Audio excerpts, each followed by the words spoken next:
Hello and welcome to another episode of Study Sessions. My name, of course, is Mr. Boff.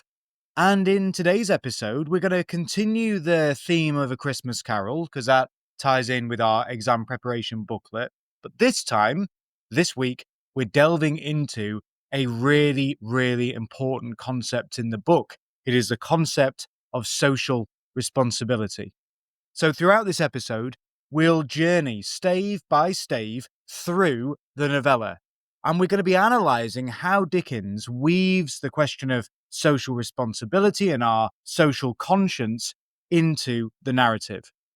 We're going to be considering things like Dickens's very distinctive narrative voice, the way that Dickens uses dialogue, and some really key character speeches over the course of the book, all the while drawing connections to moments of context, but also some interesting modern connections as well. So, a good place to begin is with those very famous opening lines of Stave 1 and Dickens's vivid introduction of the protagonist, Ebenezer Scrooge. Dickens wastes no time in establishing Scrooge's character, but also establishing a rather ominous and somewhat foreboding tone. Remember, from the outset, the narrator declares, quote, Marley was dead, to begin with. So we've got this strange, ominous reference to death. Strange, given that we seem to be dealing with, on the face of it, a Christmas story. The narrator's conversational style, I think, here draws us in, and we get the addition of a wry, somewhat knowing aside that if we weren't certain of Marley's death, then, quote, nothing wonderful can come of the story. This opening line, this very famous opening line, sets a framework for the supernatural events that are to follow. The narrative voice here is, I think, actually crucial. It's engaging, it's slightly playful and tongue-in-cheek, and yet it is authoritative. Dickens addresses the reader directly, which was, at the time, rather innovative. And I think what that does is it forges a bond between reader and narrator that invites us to reflect on the tale's moral lessons. Now, let's think about that introduction of Scrooge. Dickens's language paints Scrooge as the epitome of the figure of the miser, okay? He is the epitome of parsimony. He is the epitome of all that is misanthropic and callous. He lacks any real sense of social compassion. He is, as we teach, the quintessential miser. Take the very famous description that we get of stave 1 of Ebenezer Scrooge.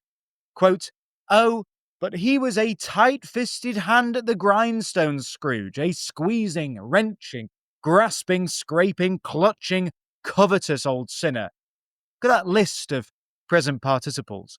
Squeezing, wrenching, grasping, scraping, clutching. It piles up relentlessly. This rhythmic accumulation emphasizes just how mercilessly Scrooge clings to every single penny. The alliteration, squeezing, scraping, sinner, hisses, something like a reproach, reflecting that harshness that we discern in Scrooge's soul itself. So these linguistic choices by Dickens aren't merely character details. Remember, they underscore a much broader social critique. Scrooge personifies, he is the embodiment of those wealthy Victorians who hoarded wealth and lacked charity, mercy, forbearance, and benevolence, the very qualities Marley's ghost will later insist are, quote, mankind's business. But Dickens also uses simile and metaphor to highlight Scrooge's emotional coldness and therefore, by extension, that lack of social responsibility. Scrooge's features are described as being frozen by the winter frost he carries within. His office is so cold that, quote, no warmth could warm, no wintry weather chill him. This metaphor clearly extends beyond physical cold. It is a moral and spiritual coldness. We could say it is the chill of indifference towards society's suffering. Notice the very comic, playful, humorous hyperbole in the lines, quote, "External heat and cold had little influence on Scrooge. The heaviest rain and snow and hail often came down handsomely, and Scrooge never did." Here, Dickens wittily contrasts natural weather, which can at least be generous in how it comes down, with Scrooge's stinginess. Even the weather is more charitable than Scrooge. Such humour, which is still threaded through with biting criticism, makes, I think, the moral lesson more palatable, more acceptable, more enjoyable, bearing in mind this is in part a Christmas book. It's designed to haunt us, but pleasantly. Think of it almost like that spoonful of sugar that's helping the difficult moral medicine to go down. But don't forget, despite the humour, Dickens's critique is deadly serious. When Scrooge's nephew Fred arrives to wish Scrooge a Merry Christmas and obviously invite him to share Christmas Day together, Fred becomes in this moment a mouthpiece for Dickens's philosophy, I think, of social responsibility, there's that key term, and communal joy. Joy in the experience that we have with others, of friendship, okay, of togetherness, of family. Fred's speech in this stave is a really key moment of dialogue, and I think what it does is it defines the novella's social message. Fred famously defends Christmas as, quote, "a kind, forgiving, charitable, pleasant time when men and women seem by one consent to open up their shut-up hearts freely." Fred's words overflow with incredibly positive adjectives: kind, forgiving, charitable, pleasant, reflecting the values that Dickens himself championed. The phrase, "open their shut-up hearts," is powerful. It's a wonderful metaphor for generosity and empathy. When people, quote, "open their hearts," as Fred instructs us and suggests that we do, and suddenly recognize the poor as, quote, "fellow passengers to the grave and not some other race of creatures," I think this is a direct challenge to social division. Or to put it more positively, it is a call to demonstrate social responsibility. Other people aren't another race of creatures. Note the dehumanizing language there with creatures. They're fellow passengers to the grave. We're all humans. We're all weak, frail, finite creatures. We may as well make that journey towards the grave a rather more enjoyable one, rather than trying to squeeze and wrench everything we can out of those around us. So in a society often inclined, particularly at the time, but even still today in many ways, but in that Victorian society in the 1840s, a society often inclined to view the poor as almost like a separate species, Fred, echoing Dickens, of course, urges that recognition of our shared humanity. And then that metaphor, very famous, common metaphor, the metaphor of life's journey, fellow passengers to the grave. It reminds listeners that after all is said and done, we all share the same fate. Rich or poor, one day we're all going to die. And in Dickens's Christian humanist view, this common destiny should actually not be something we lament or seek to avoid. It should actually inspire compassion and mutual aid. It's remarkable when we read this, and I find this every time I reread it. I find it remarkable how Fred's earnest, warm dialogue starkly contrasts with Scrooge's curt, icy, note the language of temperature, replies of "bah," "humbug," and those repeated, short, brusque, "good afternoon," those dismissals. Through this contrast in dialogue, on the one hand, Fred's effusive kindliness compared to Scrooge's gruff, monosyllabic retorts, Dickens dramatizes the clash between generosity, Fred, and misanthropy. We also see in this moment Dickens addressed Victorian attitudes toward poverty in I think we can call it a confrontation between Scrooge and the charity collectors. So, two gentlemen visit and they're seeking donations for the poor and the destitute, obviously at Christmas. Scrooge's response is as chilling as it is infamous. He asks, quote, "Are there no prisons? And the union workhouses, the treadmill and the poor law are in full vigour then?" Each rhetorical question here drips with irony. Scrooge references the very institutions meant, on the face of it, to address poverty in the 1840s in England. And by goodness, there's a lot of poverty in the 1840s known as the Hungry Forties. But in truth, those were harsh, punitive, or punishing solutions under the New Poor Law of 1834. Dickens's original readers would have recognised Scrooge's words as echoing real arguments by political economists like Thomas Malthus. In fact, Scrooge famously adds, regarding those who would rather die than go to the workhouse, if they would rather die, they'd better do it and decrease the surplus population. This cruel statement directly alludes to Malthus's theory that poverty persisted because the poor population outpaced and outgrew all of the available resources in a country. Dickens was vehemently opposed to such cold reasoning. By placing these words in Scrooge's mouth, he condemns that heartless ideology. The two gentlemen's polite but firm reply, "Many can't go to the workhouses, and many would rather die," meets Scrooge's refusal. And when they suggest Scrooge might know the conditions of the poor, he snaps, "It's not my business. It's enough for a man to understand his own business and not to interfere with other people's." This line, quote, "not my business," is the crux, the beating cold heart of Scrooge's philosophy of social irresponsibility. He believes in a very narrow definition of that word business: personal profit and nothing more. Dickens, however, will spend the rest of the tale, Christmas Carol, demolishing that notion, expanding business to encompass the welfare of others, essentially teaching Scrooge, and therefore the reader, that social responsibility is our business.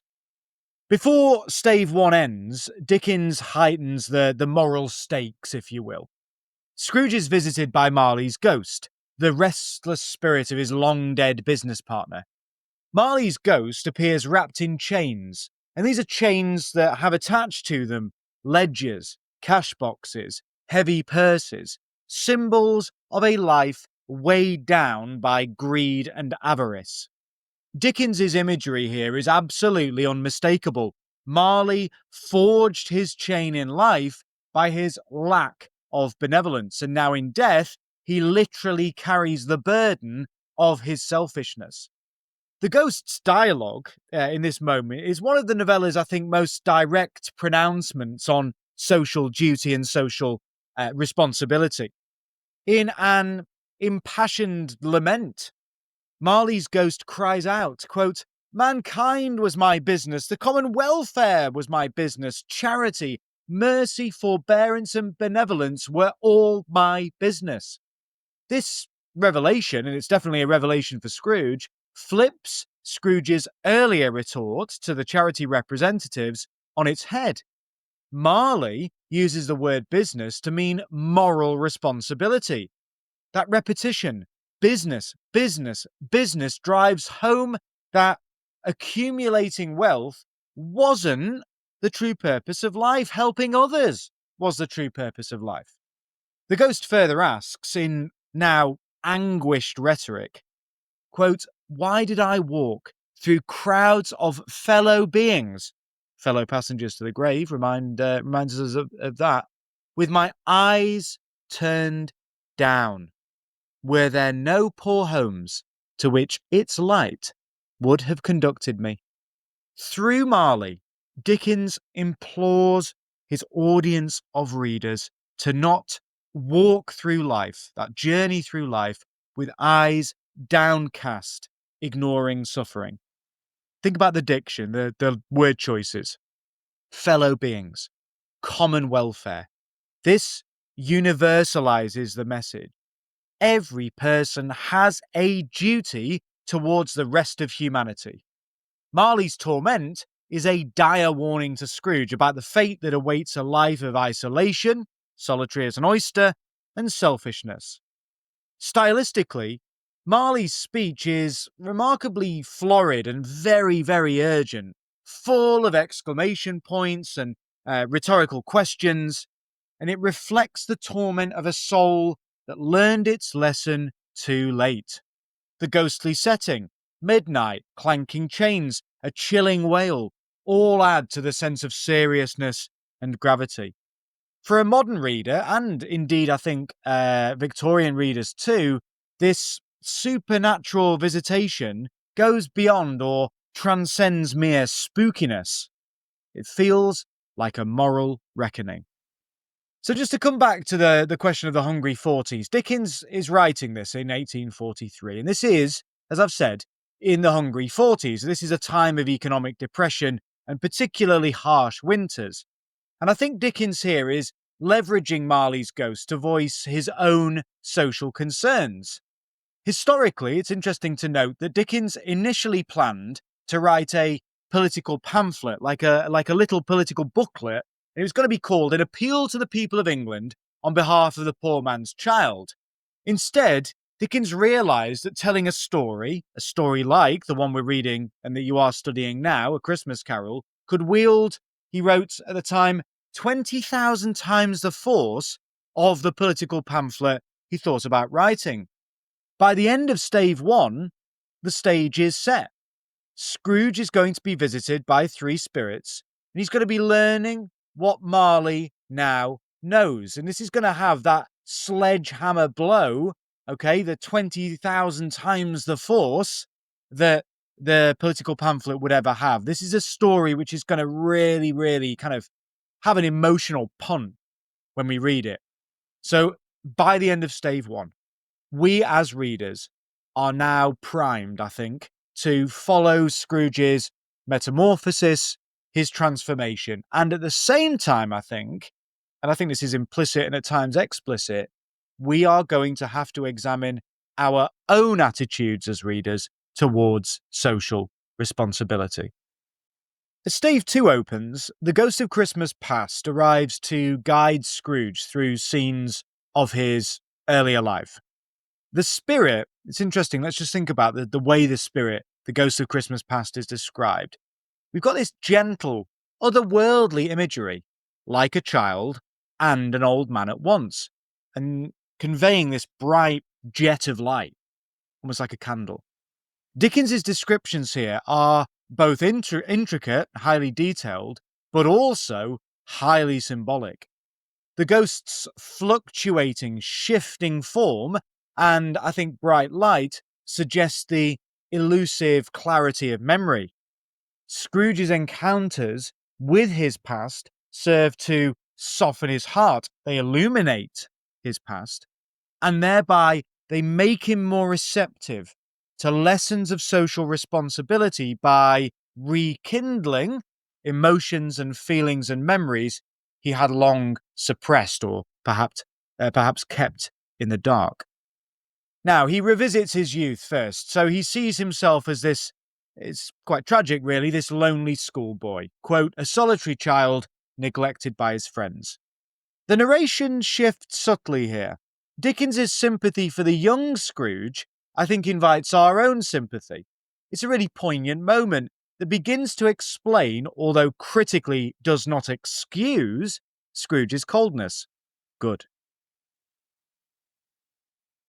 Note too how effectively here Dickens uses contrast. We have the young Scrooge's isolation versus, interestingly, the warmth of the carol singer that Scrooge has chased away just the day before. It is the ghost's visitation that makes Scrooge regret his lack of kindness. Quote, there was a boy singing a Christmas carol at my door last night. I should like to have given him something, that's all, he murmurs, remorsefully. Through Scrooge's whispered regrets, then, Dickens underscores the importance of small acts of charity. A small, kind word here, or a coin to a carol singer, might seem, on the face of it, trivial, but such moments gain huge emotional weight in hindsight, looking back. It's a powerful lesson for Scrooge and for us as readers, or indeed, if we're listening to the book, listeners, about missed opportunities to do good. I want to turn now to Fezziwig and the party, and Fezziwig really is a sort of model of generosity. So the Ghost of Christmas Past next shows Scrooge a joyous Christmas, when Scrooge himself was a young apprentice under Fezziwig. Fezziwig is, and I think we should be including this in our writing, Fezziwig is the absolute antithesis of Scrooge as an employer. Where Scrooge is cold and miserly and parsimonious and exploitative, Fezziwig is generous, jolly, and seemingly beloved of everyone around him. Dickens devotes a really vibrant passage to Fezziwig's Christmas party, with fiddles, dancing, food, laughter. The language itself that Dickens uses bursts with a sort of abundant energy. Quote, "In came the fiddler. In came Mrs. Fezziwig, one vast, substantial smile. In came all the young men and women employed in the business.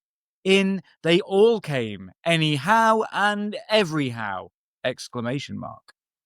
The anaphora of "in came" gives the description a sort of breathless pace, as if the joy and frivolity and pleasure in Christmas can't be contained. Amidst all of this merriment, Dickens slips in a very brief but important critical reflection. When the ghost prompts Scrooge to consider why Fezziwig deserves praise for spending a little money on a party, Scrooge fervently replies that it's not the cost, but Fezziwig's kindness that actually matters. Quote, "He has the power to render us happy or unhappy, to make our service light or burdensome. The happiness he gives is quite as great as if it cost a fortune." Now, this statement is crucial in terms of the theme of social responsibility, but social responsibility here in the workplace. I think what Dickens is doing through Fezziwig is highlighting what we might call a kind of paternally benevolent mode of or model of management and employment. Dickens is drawing our attention to the employer's moral obligation to care about his employees' well-being. Scrooge's enthusiastic, and I think we could even say eloquent, well-put praise of Fezziwig shows that deep down, Scrooge himself, bearing in mind he's a recipient of this generosity as a young man, but that Scrooge, even in this older and apparently misanthropic and miserly version of himself, still recognizes the value of generosity and compassion. Now, at the level of language, it's interesting that in this moment, Scrooge seems to echo his younger, better self. The text notes he speaks unconsciously, like his former, not his latter self. Dickens uses this slip, I think, to indicate a reawakening humanity within Scrooge. And then immediately after, of course, Scrooge feels that pang of guilt. He tells a ghost he'd like to speak to Bob Cratchit. This is a really tender moment, I think, of character development, but it's conveyed interestingly through indirect dialogue. Scrooge doesn't finish the sentence, but we in the ghost understand. We can understand that Dickens here is using such scenes to teach Scrooge, and by extension, I think all of us as readers, that bosses have a social responsibility too. Now, Fezziwig's party might just seem like a really good Christmas party. It might seem very festive and fun, but I think it actually exemplifies how community and shared joy and being a capitalist with a conscience in a workplace creates happiness that no amount of money can quantify or purchase.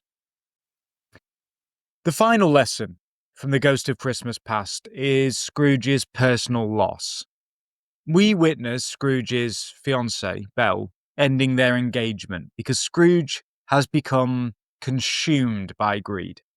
Her gentle words are laced with sorrow. Quote, "Another idol has displaced me, a golden one." Dickens's language here is poignant and hugely symbolic. The word idol, for instance, suggests that Scrooge's pursuit of wealth has become almost like a religion, a false god he worships at the expense of love and human connection. Belle's speech is calm, but I think in its calmness is all the more devastating. She speaks of Scrooge's nobler aspirations falling off one by one, until the master passion, gain, engrosses him completely. That capitalization of gain personifies greed as if it were a person or some sort of entity, a god even, that Scrooge has succumbed to. This scene, I think, is a direct condemnation of measuring life's success by money alone. Belle insightfully notes that Scrooge fears poverty too much. She says, quote, "You fear the world too much. All your other hopes have merged into the hope of being beyond the chance of its sordid reproach." Here, Dickens taps into something really profound. Scrooge's miserly attitude and approach to life stems not just from avarice, but from a kind of fear. A fear of poverty, and a fear we might think of social derision. In a Victorian context, Dickens knew many readers might identify with that sort of anxiety, and yet Belle and Dickens, of course, by extension, insist that letting that fear eradicate one's capacity for love is a terrible and tragic mistake and a tragic error. When the ghost later shows an older Belle, happily married and surrounded by children, it's a life that Scrooge has missed. The narrative voice briefly addresses Scrooge in this moment, and we think about the situation he's facing. He can't bear it. He can't bear it anymore. What does he do? He extinguishes the ghost's light with its cap.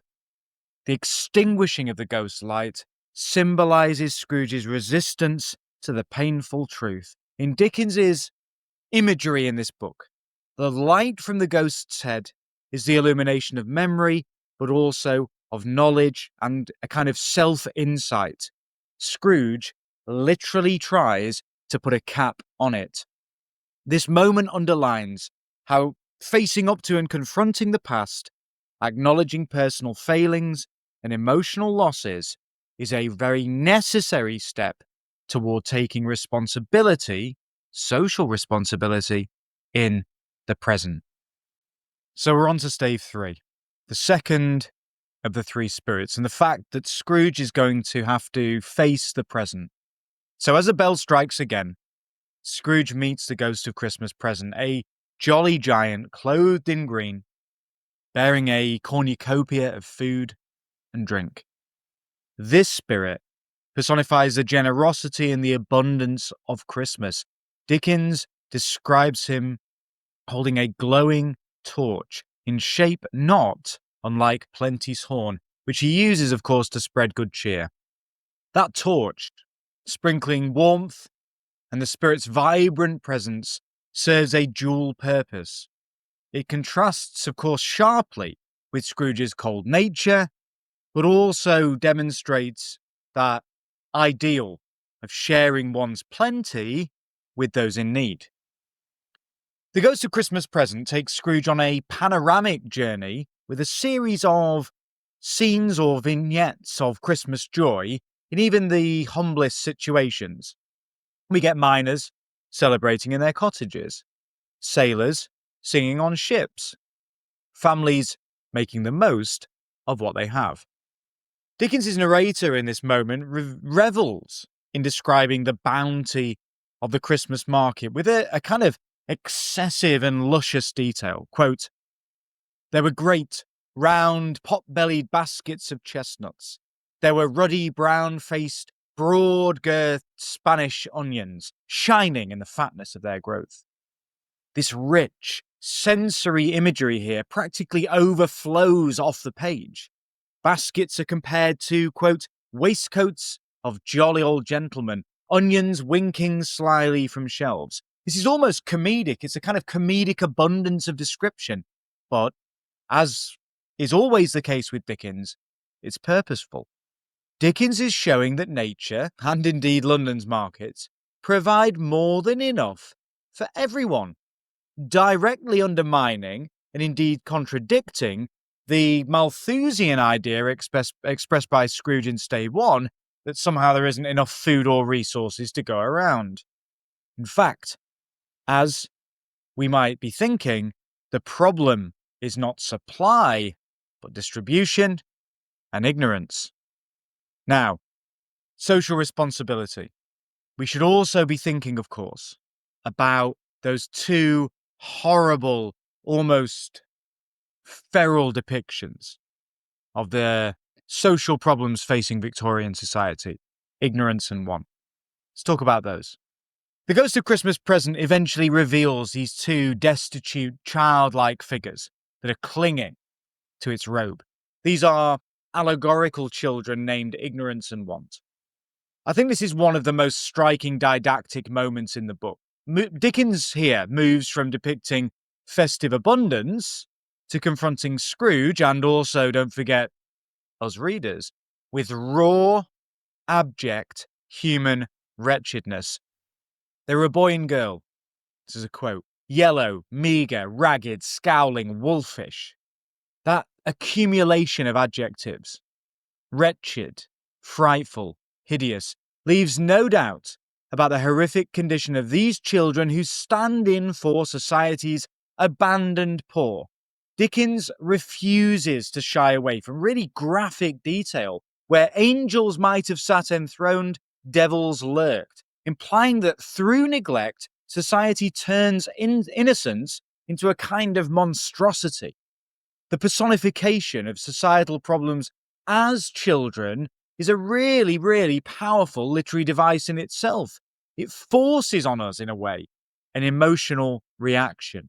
Ignorance, the boy, and Want, the girl, together produce social evils. And the Spirit's warning, beware them both, but most of all, this boy, is aimed at Scrooge and Dickens' audience alike. Ignorance, both a lack of education and also willful, purposeful, intentional social blindness, almost the opposite of social responsibility, is deemed doom unless eradicated. This is Dickens' social critique at its most explicit.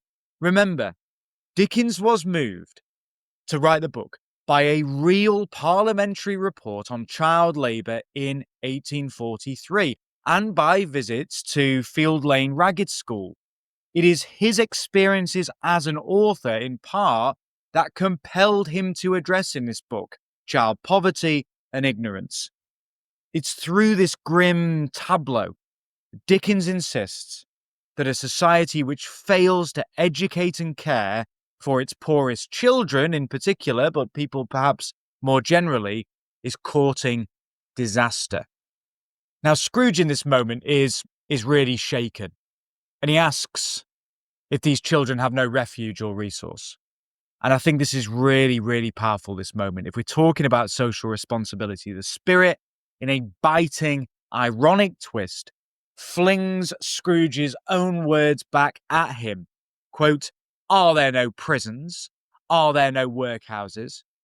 Now, this echo of Scrooge's earlier callousness now condemns him. It's a brilliant use of irony. Scrooge is, to use a particularly enjoyable turn of phrase, hoist with his own petard. He's condemned with his own words. And I think it's a moment that really emphasizes this is a turning point. Scrooge must confront the cruelty of his prior stance. It's one thing to mouth those words, are there no prisons, decrease the surplus population. It's one thing to say all of that in the abstract, as an abstract dismissal. It's another to have them thrown at you while staring into the faces of emaciated, forsaken children. Dickens, I think, here wants readers to feel that sting of shame by proxy. Okay? It's really, really important that we feel, I think, some of that sense of shame that it's very obvious that Scrooge himself, when he hangs his head, feels. Now, also, if we're going to talk about the Ghost of Christmas Present, we should really talk about the Cratchits. And I think the Cratchits are Dickens's way, of humanizing the poor. So amid the ghostly spiritual tour that the Ghost of Christmas Present takes Scrooge on, maybe one of the most significant stops is at the Cratchits' meagre home. So Dickens, as I've just said, humanizes the poor through the loving Cratchit family. Though materially in want, the Cratchits are rich in a way that Scrooge himself isn't. The Cratchits are spiritually rich. They're kind, they're unified, they're together, and they're grateful for what little they have. We meet, of course, Tiny Tim, Bob's frail youngest son, whose sweetness captures the hearts of readers. Dickens's portrayal of Tiny Tim is sentimental, maybe almost overly sentimental, but it is a strategic choice from the author. Tiny Tim is in some ways the novella's emotional cornerstone, illustrating what benevolence, or the lack of benevolence, can mean in flesh and in blood. Through Bob Cratchit's dialogue, Dickens shows working class humility and dignity. Don't forget Bob toasts Scrooge as, quote, the founder of the feast out of gratitude for the really meagre wages that nonetheless have managed to provide their meal. Now, more sympathy with this character, Mrs. Cratchit's initial retort is fiery.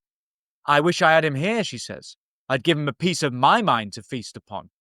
And I think this is a moment of honesty and of candour that probably resonated with Dickens's readership, who understood the frustrations, the irritations, and the resentments of the working poor. But even she relents for the sake of Christmas cheer.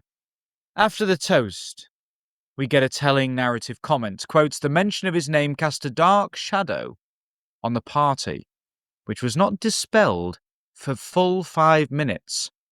This is a really overlooked line. It's a quiet line, but I think it speaks volumes about Scrooge's social impact. Despite the Cratchits' resilience and goodwill, Scrooge's miserly nature casts a shadow over their joy.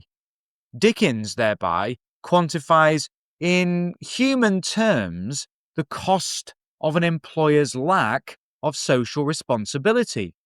It dampens and it shortens the merriment of an otherwise happy family.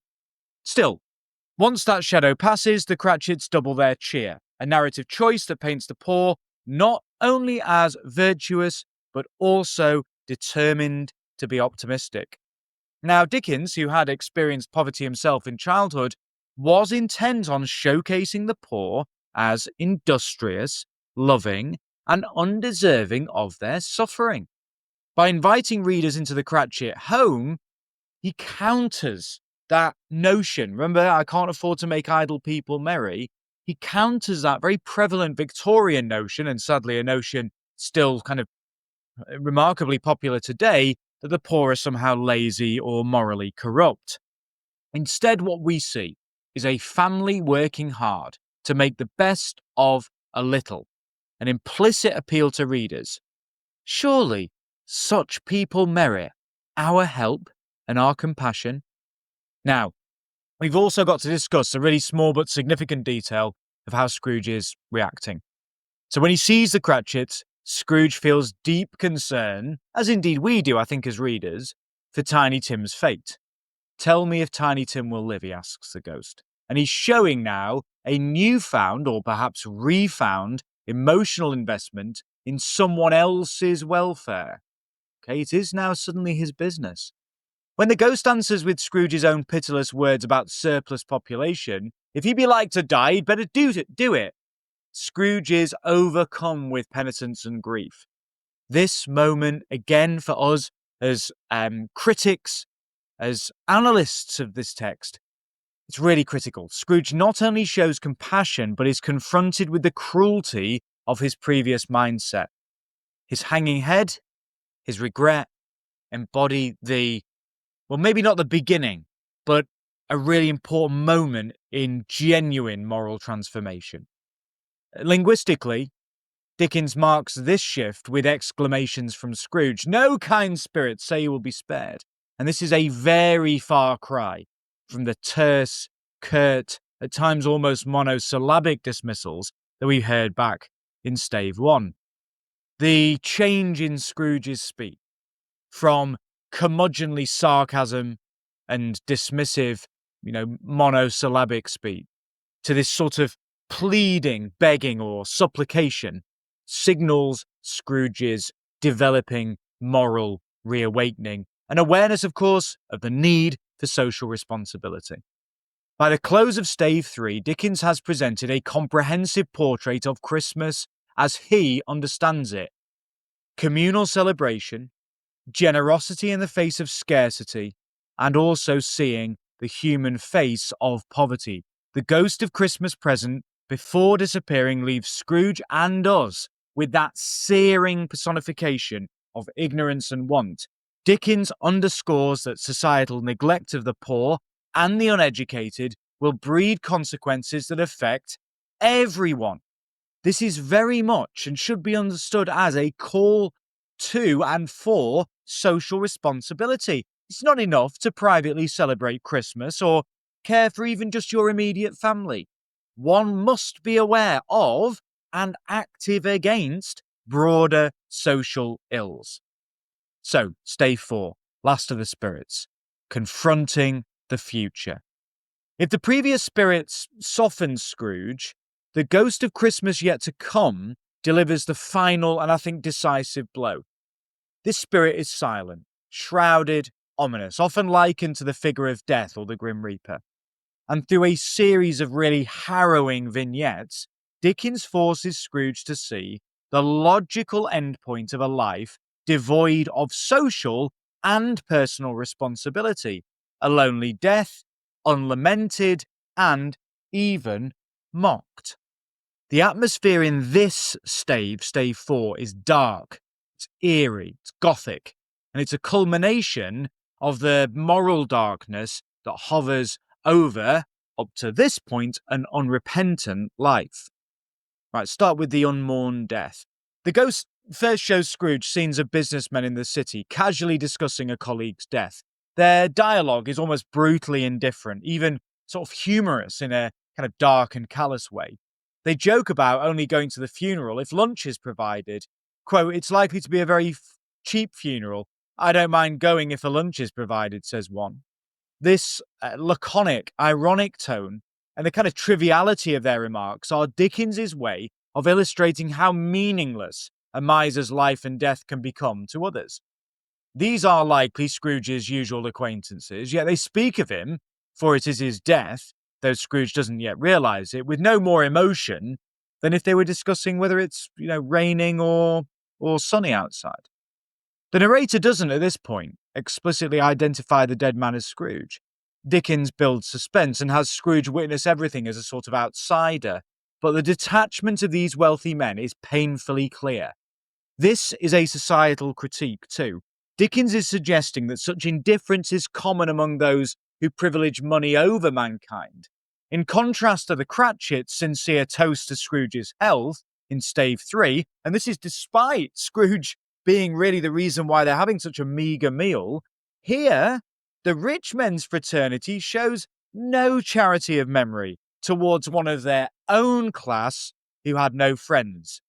It is a direct rebuke to the idea that wealth and status will earn you some sort of respect or love. Let's move to this kind of plundered bedroom scene. So next, Scrooge is taken to a scene that is really grotesque, but also in a way, certainly I find it darkly comic and amusing. We've got a pawn shop in a seedy part of town, where three people are selling goods that they've stolen from some, Scrooge's, dead man's house. There's an old charwoman, or a housekeeper, a laundress, and an undertaker's helper, and they are all unashamed as they display bed curtains, blankets, even the shirt off the corpse. One woman nonchalantly says, He frightened everyone away from him when he was alive to profit us when he was dead.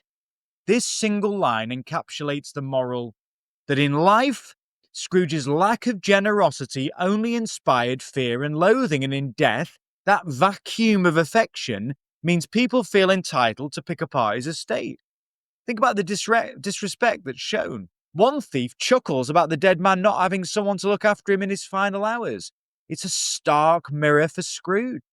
Dickens's dialogue for these characters is actually written in a more colloquial, everyday style. He drops the G in words. There's informal diction like frayed for afraid. And I think this adds a horrible realism, highlights some of those class differences too. But notably, Dickens doesn't demonize them. He doesn't treat them harshly. Instead, he shows that they feel justified. Every person has a right to take care of themselves. He always did, says the charwoman. This is a really interesting and clever inversion of Scrooge's own kind of logic or creed of self-care. The poor servants effectively say this: we're just doing what he did, looking out for number one. Dickens might not condone their thievery, but he makes it clear that Scrooge's own example bred this disrespect. His corpse's solitude and pillage is the direct consequence of a life with no social or personal bonds. Now, this whole scene is ripe for analysis of tone and of irony. There's grim humour in the image, sorting through those stolen items, bargaining over a dead man's bed curtains. The shock, though, lies in the realization that the dead man is Scrooge. Dickens heightens tension by keeping Scrooge, and also the reader, guessing, although we generally realize probably quicker than Scrooge does, until the final revelation at the neglected grave. But before that climax, Dickens gives us a really heartrending counterpoint.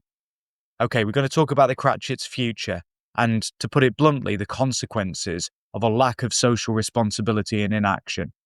Amid the gloom, the ghost shows one gentle scene of tenderness. The Cratchit household, quiet and sad, after Tiny Tim's death. By placing this after the horrifying pawn shop, Dickens contrasts the fate of a rich man who died unloved with that of a poor child who died beloved. We see Bob Cratchit arriving home, trying his best to be cheerful and failing. The narration conveys Bob's sorrow with great pathos. Quote, "My little, little child," cried Bob, "my little child." That repetition of little, think about what it does. It emphasizes his broken heart. Each word feels and sounds like a sob. The Cratchits reminisce about Tiny Tim's kindness, his patience, making clear the boy left a spiritual impact, a kind of moral impact way beyond his physical frailty. And Dickens adds Christian imagery in Bob's vow that we shall not quarrel easily among ourselves and forget poor Tiny Tim in doing it, evoking the idea that Tim is, quote, as good as gold and will be a unifying, almost angelic presence despite his death in their future. Now, this is a scene that is crafted by Dickens to bring tears to our eyes, particularly when we read it for the first time. But even now, just delivering this podcast, thinking about it, is very moving. But it also starkly highlights the inequity of the situation. Tiny Tim's death is preventable. It's a matter of poverty and a lack of resources. Scrooge's coming transformation, we suspect, will ensure Tiny Tim does not die. Dickens is showing us the stakes, what's at stake in terms of social responsibility. Social responsibility can literally save lives. Now, crucially at this point, Scrooge has seemingly fully internalized empathy. He asks the ghost of Christmas yet to come to identify the unnamed dead man from the earlier scenes, but he already dreads the answer. At the neglected grave, when Scrooge sees his own name on the stone, Ebenezer Scrooge, he breaks down completely. His plea to the spirit is fervent, but it's also penitent, full of sorrow and regret. I will honour Christmas in my heart, he says, and try to keep it all the year. I will not shut out the lessons that they teach. Think about the syntax there, the sentence structure and the word order of Scrooge's promise. A series of I will, I will, I will. It contrasts sharply with his former stubborn refrain of I won't. It indicates his absolute, unwavering commitment to change. And that diction, that word choice, honour, heart, keep it all the year, signals that he finally understands Christmas is not just a single day of merriment, but it is a spirit of generosity and of kindness to be practiced all year round. This is Dickens's core message about social responsibility made explicit in Scrooge's vow. Now, one should also note the stylistic change in Scrooge's voice. Gone is all of that biting cynicism of earlier on. His language now is earnest, and at times it feels almost lyrical, poetic. Quote, I will live in the past, the present, and the future. The spirits of all three shall strive within me. Now, this sounds almost like a prayer or some kind of baptismal vow. Scrooge is spiritually reborn. The phrase sponge away the writing on this stone is particularly evocative. It's as if Scrooge sees the future as something written in water or in chalk, not carved into stone. If he changes, if he undergoes the moral metamorphosis that seems to be taking place and lives it in the rest of his life, then this dismal fate that he's just been shown can be washed clean. Dickens, as a moralist and a Christian humanist, wants to assure readers that it's never too late to change one's ways. The future is not set in stone, or, at the very least, it can be sponged away from that stone. Now, if we're thinking about some context, okay, and this is just going to help us understand more broadly what's going on here. Dickens wrote in a time of intense social stratification, class, socio-economic stratification. And I think A Christmas Carol should be understood as part of Dickens's broader effort to stir the conscience of Victorian readers about the plight of the poor. He was really influenced, of course, by his own childhood experiences, and infamously his father was sent to debtor's prison and he had to work in a factory as a young man. Now, Victorian attitudes were often very judgmental towards the poor. We get a bit of that from Scrooge when he refers to not making idle people merry, and this idea of branding the poor undeserving unless proven otherwise. I think what Dickens is doing is using Scrooge as a living embodiment of these hard-hearted views, only, of course, over the course of the book, to systematically dismantle them through the supernatural moral pedagogy and instruction and teaching of the spirits. Now, loads and loads of academics have pointed out that Dickens's frustration with Malthusian thought and also the new poor law, which made poor relief deliberately harsh. Now, Dickens makes here instead, I think, a case for compassionate philanthropy.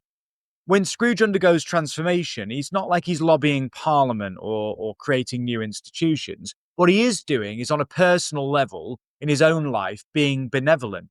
He raises Bob's salary and he becomes, quote, as good a friend, as good a master, and as good a man as the city ever knew.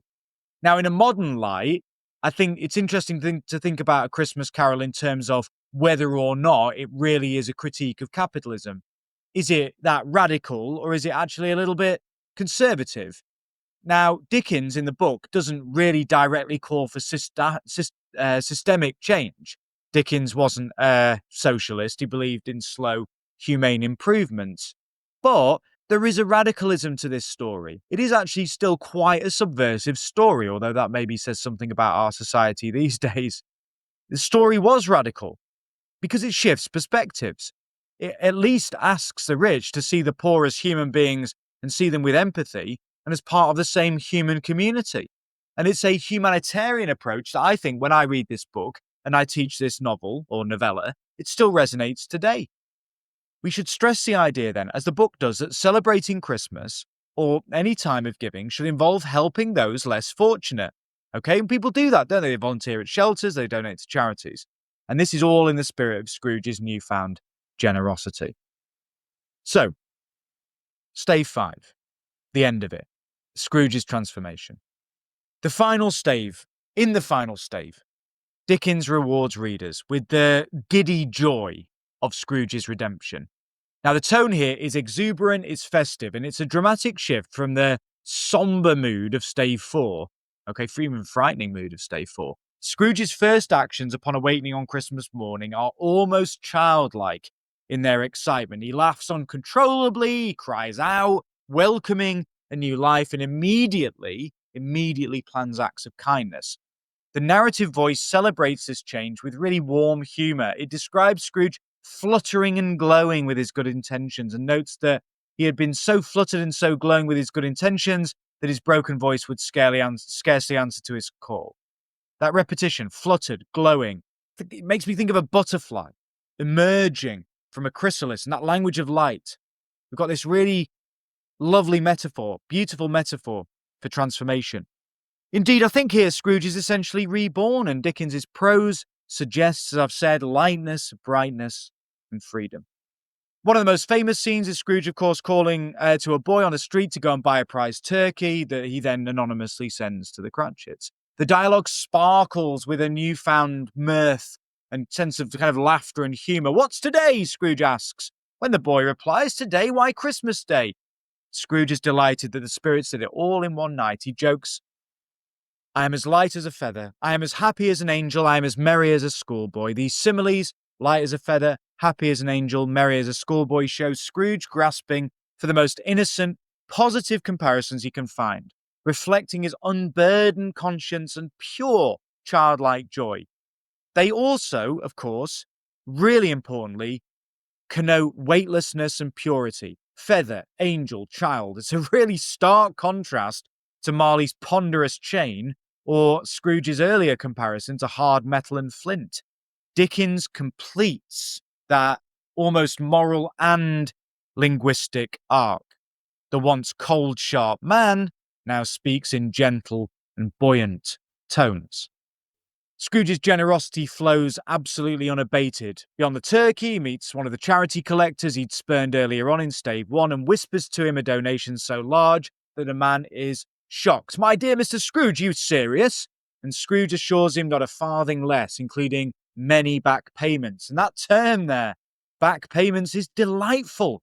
Scrooge acknowledges he's accumulated a kind of moral debt, and now he seeks to repay it. This concept of making amends by doing more than the bare minimum ties into Dickens's view of social responsibility as an ongoing active commitment. Scrooge also ventures to reconcile with Fred, attending his nephew's Christmas dinner and astonishing everyone with just how amiable and friendly he is. Dickens, ever the storyteller, doesn't dwell on that scene, simply noting wonderful party, wonderful games. This succinct use of the word wonderful suggests that sometimes happiness needs no elaboration. It's a stark and satisfying contrast to the lonely scene from stave 4 of Scrooge's death that was not to be. The narrator's final praise of Scrooge is really interesting because it frames social responsibility in a very broad sense. Quote, "Scrooge was better than his word. He did it all and infinitely more. He became as good a friend, as good a master, and as good a man as the old city knew." Notice those superlatives: as good a friend, master, man, as good as any other in the good old world. It's a really clear, emphatic narrative endorsement of Scrooge's reformation. The repetition of good, that really simple, solid word, underlines the virtue in plain terms. Importantly, Dickens lists friend and master alongside man. Scrooge's social responsibility spans the personal, friend and family, professional, master, employer, and general civic, a man of the city. He has reformed in all capacities. He's not just giving charity and underpaying Bob as usual. He's raising Bob's salary, taking an interest in Bob's family's welfare, and presumably treating everyone with compassion. The narrator concedes that some people laughed at Scrooge's change, but Scrooge, quote, "let them laugh, for he was wise enough to know nothing ever happened on this globe for good, at which some people did not have their fill of laughter in the outset." Now, this is a sort of clever, kind of modern, sort of almost like meta little line. It's perhaps Dickens's gentle response to some of the skeptics who might be, maybe, I don't know, rolling their eyes at the transformation. it implies that doing good might make some people feel a bit cynical, but the truly wise will persevere, knowing that skepticism always accompanies change. Scrooge's own heart laughed, Dickens writes, indicating internal joy, which of course is more than enough reward. And then we've got the final line. And so as Tiny Tim observed, God bless us, everyone. And it loops back to Tiny Tim's inclusive benediction. It's crucial that Dickens gives the last word to Tiny Tim, the fragile child who in earlier visions died due to Scrooge and society's neglect. By preserving Tiny Tim's life through Scrooge's transformation, Dickens ends on a note of hope and shows tangibly what social responsibility can achieve. Tim's survival and happiness stand for the countless lives that could be bettered if those with means and wealth acted with charity and empathy. In a sense, then, A Christmas Carol suggests a sort of ethical capitalism or capitalism with a conscience. Scrooge doesn't renounce making money, but he uses it and his influence for the benefit of others, symbolising Dickens's practical belief in personal philanthropy. Critics then, and now, have noted this. Some modern readers argue, for example, that Dickens isn't advocating systemic change, since the novella ends with individual generosity. But Dickens might respond to that and say, actually, widespread individual morality is systemic change, at least it's an achievable one. In 1843, readers were moved. From 1844, reports speak of a new charitable enthusiasm that was spurred on by this story's popularity, with people wishing each other a Merry Christmas and giving to the poor more freely. So, through A Christmas Carol, Dickens crafted more than just a heartwarming Christmas tale. We have this timeless call to conscience and social responsibility. Dickens doesn't preach directly, for the most part, but he uses the story to, in his own words, strike the sledgehammer blow. The result is that by the end of the book, we celebrate Scrooge's redemption as if it were our own. And in a way, I think that's his goal, Dickens's goal, to urge each of us to undertake our own A Christmas Carol transformation, to become more aware of those around us who need help, and to act upon that awareness of social responsibility. The Victorian poet, and also Dickens's contemporary, Christina Rossetti, wrote, "Love came down at Christmas, love all lovely, love divine." And what I think here is that in A Christmas Carol, Dickens similarly brings love down to the counting house and to the hearth. He leaves us with the image of a once misanthropic man treating Tiny Tim as a second father and showing us as readers that change is real and that redemption has ripple effects. The enduring appeal of A Christmas Carol, both in academic realms and also just in popular culture, is that it really does capture a really profound truth. When we open our hearts and act to help others, when we show social responsibility, we enrich not only the lives of others, but our own, binding society together with a kind of love and compassion that Fred speaks of so ardently, so passionately in Stave 1. So as we conclude, and as Tiny Tim observed, let's end with Dickens's social message. God bless us, every one. Let that be both a benediction and a gentle imperative to see everyone as worthy of blessing, that everyone is our business, and to be in ways small or large, a blessing to others.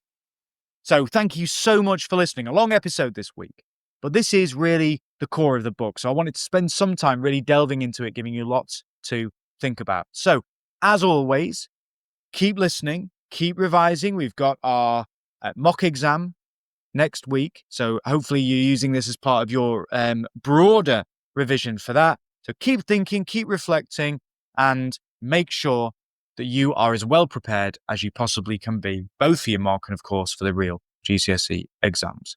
Again, thank you so much for listening, and goodbye.